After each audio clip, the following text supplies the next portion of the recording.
এই বিহারে এসআইআর যখন প্রথম ঘোষণা হলো এবং তারপরে এসআইআর প্রক্রিয়ায় যে অভিযোগ সামনে এসেছিল যে একাধিক নাম সেখানে এসআইআর প্রক্রিয়া বাদ পড়েছে, তারপরে বিরোধীরা সরব হয়েছিলেন যে এই এসআইআর প্রক্রিয়ার নামে সেখান থেকে চক্রান্ত করে নাম বাদ দেওয়া হচ্ছে এবং এই চক্রান্তের করে নাম বাদ দেওয়ার ফলাফল কিন্তু পরবর্তীতে উল্টো হবে, এমনটাই দাবি করছিলেন বিরোধীরা। কিন্তু এই মুহূর্তে ট্রেন্ড যা দেখা যাচ্ছে, বিহারের যখন ফলাফল আজ ঘোষণা হচ্ছে তাতে কিন্তু বিশেষজ্ঞ মহল তারা মনে করছেন যে এসআইআর এবং তার পাশাপাশি মহিলা ভোট তো রয়েছে, অবশ্যই এই দুটো ফ্যাক্টর বিশেষ করে কাজ করেছে এনডিএর পক্ষে ভোট দান এবং এনডিএর এই ভোট বাক্সে তার ভোট প্রভাব ফেলার জন্য।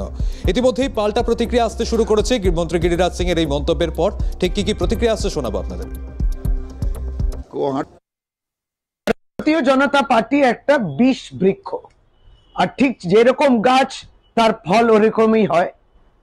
কথার মধ্যে সারাক্ষণ বিষ ছড়াচ্ছেন। কেন্দ্রীয় মন্ত্রী গিরিরাজ সিং সংবিধানের শপথ নিয়েছেন আর যত অসাংবিধানিক কথা তিনি বলেন। এবার বাংলাকে অপমান করতে গিয়ে আবারও নিজেদের সীমা যেটা আছে সেই সীমাটাকেও পার করেছে। বলে দিলেন আপনারা আমরা নাকি সবাই রোহিঙ্গা, আমরা নাকি সকলেই বাংলাদেশি। এখানে কি অরাজকতার সরকার চলছে। মনে রাখতে হবে, তিনবার করে নির্বাচিত করেছেন বাংলার মা মাটি মানুষ মমতা বন্দ্যোপাধ্যায়ের সরকার।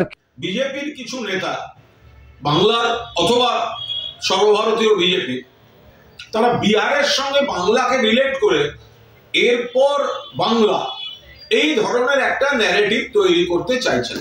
খুব স্পষ্টভাবে বলে রাখি, বিহারের ফল যাই হোক, দয়া করে কোনো কষ্টকল্পিত তুলনা বাংলার সঙ্গে করতে আসবেন না।